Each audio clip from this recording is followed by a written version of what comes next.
I'm here to talk about success.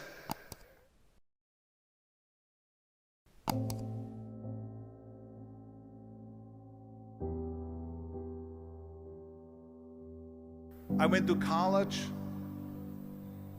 I went and worked out 5 hours a day, and I was working on construction, because in those days in bodybuilding there was no money.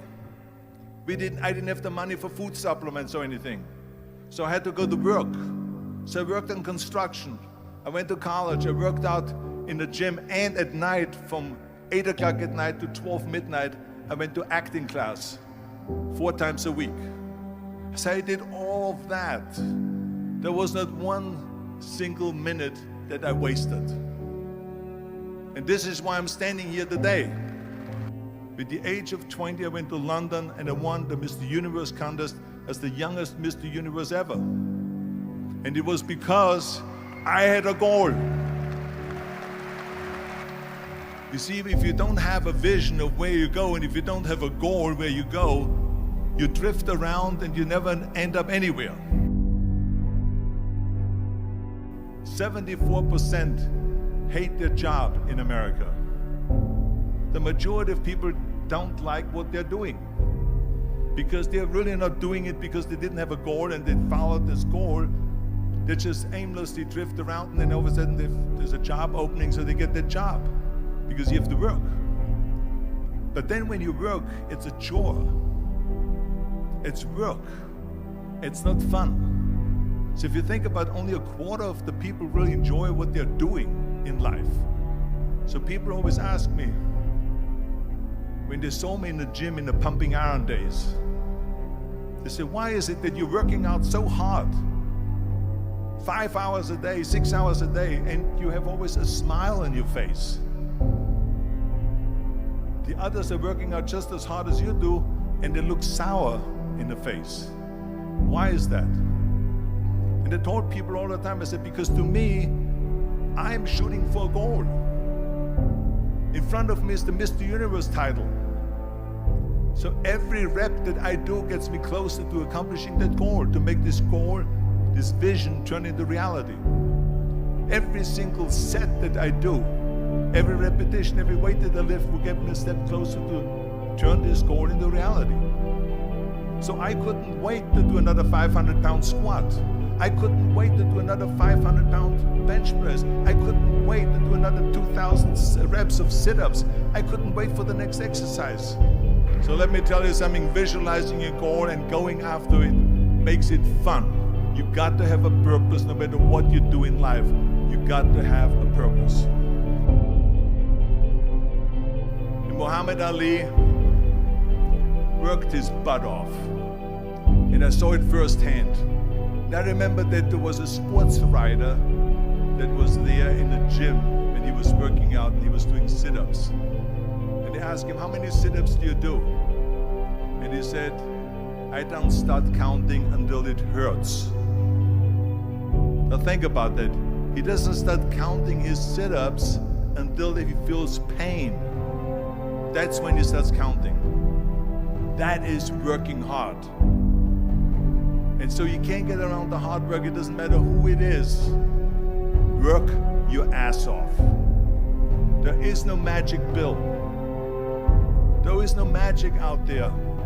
You cannot get around. You have to work and work and work. Make sure of this and make sure of that and all that stuff. So it's work. And it drives me crazy when people say that they don't have enough time to go to the gym for 45 minutes a day and work out. Or to do something for 45 minutes to an hour a day to improve. If it is physically improve or if it is mentally to improve. Imagine you read 1 hour a day about history. How much you will learn after 365 hours in 1 year. Think about if you study about the history of musicians, of composers, how much you would know. Imagine if you would work on a business, on some business that you want to develop every day for an hour. Imagine how further along you will go and get. So it drives me nuts because we have When people say we don't have the time, we have 24 hours a day. We sleep 6 hours a day, so that gives you still 18 hours. So there's someone shaking their head out here in front. They say probably, I don't sleep 6 hours, I sleep 8 hours, right? Or just sleep faster. So we have 18 hours a day. The average person works around 8 to 10 hours. So let's assume it's 10 hours, so we have 8 hours left. Then you travel around an hour a day, maybe 2 hours a day. So now you have still 6 hours left. So what do you do with these 6 hours? What do you do with these 6 hours? Then we eat a little bit, then we schmooze a little bit,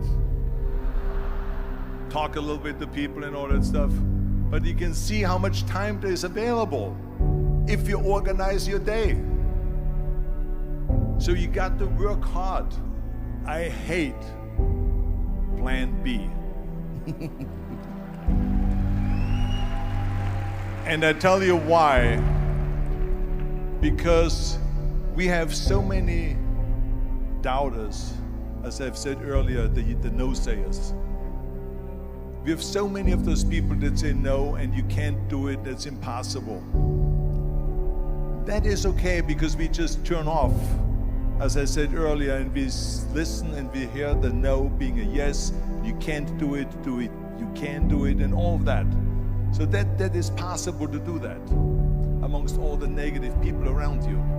But when you start doubting yourself, that's very dangerous. Because now what you're basically saying is that if my plan doesn't work, I have a fallback plan, I have a plan B.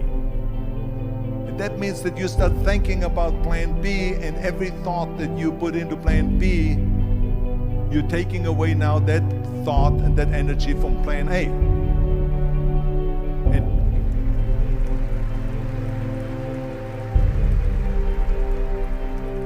And it's very important to understand that we function better if there is no safety net, because plan B becomes a safety net. It says that if I fail, then I fall and I get picked up and I have something else there that will protect me.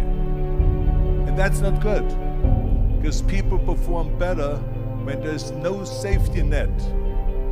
People perform better in sports and everything else if you don't have a plan B. I'm telling you, I've never ever had a plan B. I made a full commitment that I'm gonna go and be a bodybuilding champion. I made a full commitment that I'm gonna be in America. I made a full commitment that I'm gonna get in the show business and I'm going to be a leading man. No matter what it takes, I will do the work. I will do the work over and over and over until I get it. And the same was in politics and everything like that. So to me, it is very dangerous to have a plan B, because you're cutting yourself off from the chance of really succeeding. And the reason, one of the main reasons why people want to have a plan B is because they are worried about failing. What is if I fail, then I don't have anything else? Well, let me tell you something, don't be afraid of failing, because there's nothing wrong with failing. You have to fail in order to climb that ladder. There's no one that doesn't fail. Michael Jordan said in one of his interviews, when they said, "You're unbelievable, you're the greatest basketball player of all times." I mean, tell me about that. And he says, well, you're just mentioning the successes. But he says, for me to become the greatest basketball player, I missed 9,000 shots when I was playing basketball at the NBA games. So during these games that he was so successful, he missed 9,000 shots. Does it make him a failure? No. He's one of the greatest basketball players of all times, but he failed 9,000 times. Do you get it? We all fail. It's okay.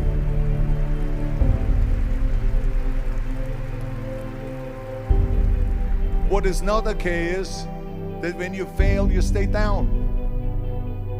Whoever stays down is a loser.